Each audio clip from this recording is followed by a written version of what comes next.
Oke, sebelumnya mungkin saya akan memperkenalkan diri dulu. Perkenalkan, nama saya Valentino. Saya adalah salah satu mahasiswa dari Universitas Bina Sarana Informatika. Kebetulan saat ini kami sedang ada proyek yang dimana ini berkaitan tentang sosialisasi, yaitu tentang dasar Pancasila. Yang hari ini kita akan membawakan temanya adalah Persatuan Indonesia. Seperti itu. Lalu di sini sudah saya membawa rekan-rekan. Yang pertama ada Ibu kakak atau kakak Dian. Lalu selanjutnya yang sebagai kameramen di sebelah belakang sana itu ada Kak Sofi. Halo Kak Sofi. Lalu di sini juga ada rekan saya atas nama Kak Ulina gitu.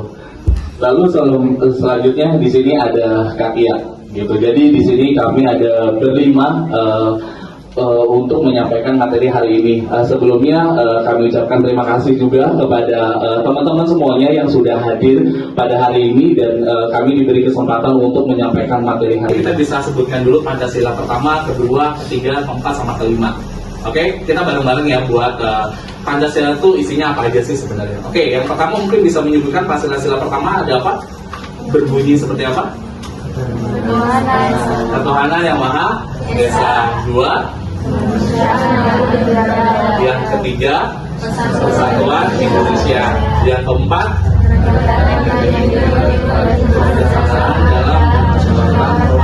dalam lima keadilan sosial bagi seluruh rakyat Indonesia. Oke, terima kasih, tepuk tangan buat semuanya. Nah, di sini juga ada nih tadi dampak positif sila ketiga kita dengan menjaga kesatuan bangsa. Nah, yang ini ada dampak negatifnya nih kalau misalkan yang terjadi jika tidak menjaga persatuan dan kesatuan di sekolah. Kan yang namanya persatuan dan kesatuan bangsa ataupun antar teman seperti itu. Jadi di sini mungkin poinnya kita adalah untuk memberikan edukasi kepada teman-teman semuanya, bahkan buat lingkungan kita sendiri sebenarnya, bahkan mau di wilayah sekolah atau mungkin di wilayah pertemanan atau mungkin di kampus sendiri, sebenarnya kita memang harus menerapkan yang namanya persatuan dan kesatuan, yang dimana sebenarnya di sini adalah untuk menghindari hal-hal ataupun dampak-dampak negatif yang sebenarnya itu akan terjadi. Sebenarnya di sini itu adalah nggak semua kita cantumkan, banyak sekali yang dimana sebenarnya kejadian yang sering terjadi baik di lingkungan sekolah ataupun di masyarakat. Salah satunya mungkin yang tadi disebutkan sama kalian ya, bisa terjadi yang namanya bully di sekolah. Lalu selanjutnya juga ada hal-hal yang memang akhirnya membuat situasinya tidak baik. Ya contohnya mungkin ini kita sudah memberikan pendidikan yang baik di sekolah seperti itu, tapi karena kita mempunyai sifat persatuan dan kesatuan yang tidak baik, akhirnya menimbulkan satu kelompok yang memang itu menimbulkan kerusuhan. Ya salah satu contohnya mungkin ya ada tawuran. Biasanya kan sering banget ya terjadi di kota-kota besar, mungkin karena memang rasa yang memang kadang-kadang antar sekolah atau mungkin antar siswa mereka mempunyai satu geng khusus yang memang mereka berselisih. Akhirnya mereka bisa memanggil kelompokan sendiri untuk melakukan tawuran. Nah itu adalah salah satu bentuk yang dimana dampak yang negatif yang terjadi. Even sebenarnya itu adalah salah satu yang melakukan adalah seorang yang berpendidikan atau mungkin anak sekolah sendiri gitu. Sebenarnya kan dampak negatif ini atau dampak positif ini tidak hanya dilakukan di lingkungan sekolah, bahkan ya di luar itu juga bisa. Ya mungkin kalau kita lepas dari sekolah, mungkin kita lepas dari alma mater atau mungkin dari baju sekolah, tapi kita juga harus bisa menerapkan itu di luar dari lingkungan pendidikan, yaitu di lingkungan sekolah. Bahkan yaitu banyak sekali dampak-dampak negatif yang bisa kita ambil dari Pancasila ini. Salah satunya kesatuan, ya mungkin kita juga bisa di lingkungan rumah atau di keluarga. Salah satunya mungkin menjadi keluarga Indonesia. Kita hidup itu adalah berbangsa dan bernegara. Lalu selanjutnya tentang menunjukkan sikap rela berkorban demi bangsa dan negara. Nah ini biasanya mungkin salah satu contohnya mungkin jika teman-teman adalah salah satu siswa yang berprestasi, mungkin teman-teman bisa membanggakan Indonesia dengan cara apa ya? Dengan cara mungkin teman-teman mengikuti olimpiade atau atau mungkin teman-teman bisa mengikuti prestasi lain yang di bidang mungkin akademik atau non akademik, bisa jadi mungkin di bidang olahraga dan lain sebagainya. Seperti itu, untuk tujuannya adalah membanggakan negara Indonesia seperti persatuan dan kesatuan. Mungkin contohnya juga bisa yang terjadi saat ini pada kami sebagai mahasiswa, kita punya tugas dari dosen, akhirnya kita membentuk yang namanya persatuan dan kesatuan, yang dimana kita sebenarnya tidak mengenal.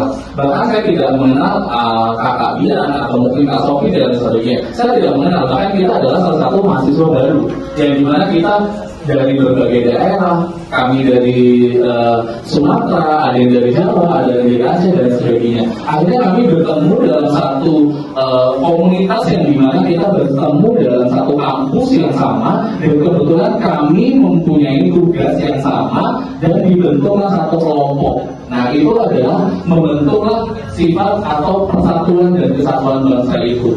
Dan akhirnya kita yang tadi tidak mengenal, akhirnya kita tidak mengerti dari agama mereka apa, sukunya mereka apa, tapi kita bisa mempersatukan diri kita untuk mempunyai visi dan misi yang sama. Goalsnya kita untuk tugas ini adalah teman-teman juga paham terkait persatuan dan kesatuan.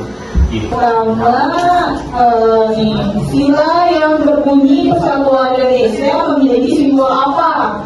Nih, kalian ada yang tahu nggak? Sila ketiga itu lambangnya apa? Yang ini ya, oke, benar. Tepuk tangan dong.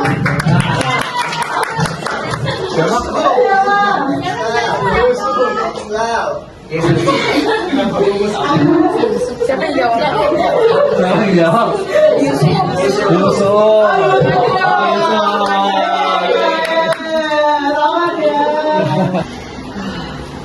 Kalau sedikit aja jawabannya. Sebelum aku masuk ke sini tuh, aku mondok di pondok pesantren selama 5 tahun. Ya kagum banget, tetap minum tahun banget sedang lagi.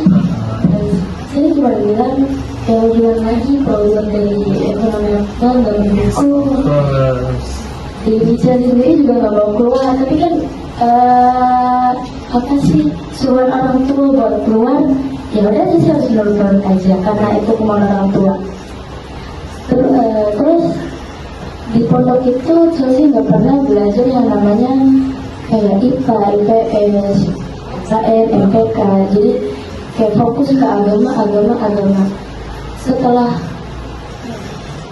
Keluar dari situ.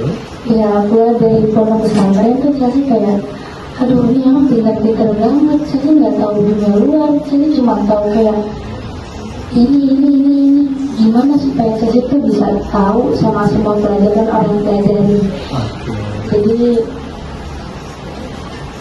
setelah Chelsea berpikir kayak mana ya, apa sekolah ulang lagi atau gimana, jadi dia pikir ulang, ternyata oh yaudah deh jadi sekolah ulang lagi biar nambah wawasan lagi, biar nambah pelajaran yang harus Chelsea pelajari. Oke, terima kasih. Terima kasih Kak Chelsea. Tepuk tangan semuanya buat Kak Chelsea. Tepuk tangan untuk semangat. Kak Chelsea saya bersemangat untuk melanjutkan sesuatu hal yang tadi saya informasikan. Sesuatu hal yang sudah pernah terputus, mari kita sambung lagi dengan jembatan yang baru.